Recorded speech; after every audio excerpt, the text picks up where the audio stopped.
Below Deck Med Chef Jono is 0 for 2 after lackluster meal, and he's on Captain Sandy's radar.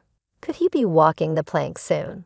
Chef Jonathan Shillingford seemingly sailed through the first below-deck Mediterranean charter, but the seas are getting rocky in the galley when he turns out a less-than-stellar performance for Captain Sandy Yawn and primary guest Gigi Fernandez on tonight's episode.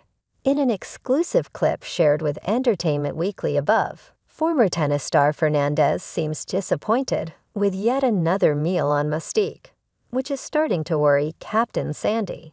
The main course sounds delicious enough: fresh pasta with cacio e pepe and delicious jumbo tiger prawns and seared scallops. But as Captain Sandy and her guests dig in, silence falls over the table. Fernandez notes that Chef Jono added spice again to the dish. "What is that spice?" she asks. "The one you don't like," replies Captain Sandy. Another guest says the spice doesn't agree with her palate. As the guests struggle through their meal, Chef Jono pulls the dessert from the oven and realizes the cakes he prepared are overdone. "I can see they are overdone, and I'm just like, F me," he says in a confessional. In her own confessional, an exasperated Captain Sandy explains, "This is a super yacht. The food shouldn't just be okay. It should be excellent." Jono is 0 for 2 now. The chef plays one of the most important roles on a super yacht, which means having the proper training and focus is key in delivering that magical 5-star experience charter guests expect. As a seasoned yacht captain, Captain Sandy knows what it takes to be successful in the galley. Sign up for Entertainment Weekly's free daily newsletter to get breaking TV news, exclusive first looks, recaps, reviews, interviews with your favorite stars, and more.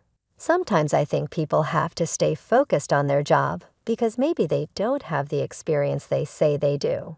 Captain Sandy tells E! "I think a lot will be revealed throughout the season, but I like Chef Jono personally. He's a great guy."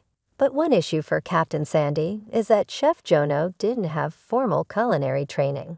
While she doesn't discount a self-trained chef, Captain Sandy knows not having that training can make the job a little harder. "I don't think it's fair to chefs when you have someone who is self-taught, because you don't have the education like Dave, right?" she asks, comparing Jono to Below Deck Med Season 7 chef Dave White. Chef Dave, who is a classically trained chef, also catered Captain Sandy's recent wedding aboard a super yacht. So Dave and Jonathan, they're night and day. And you see things and you think, "Okay, well, so far so good," she says. And if the guests aren't complaining, I just try to encourage without discouraging in a way where I'm not saying they're not at the level that I'm expecting. How do you do that? That is always the question for me. I just ponder and think, what's the best way to approach this? And the person's under stress. You don't want to create more stress. You're a human being. And I always think about that human element.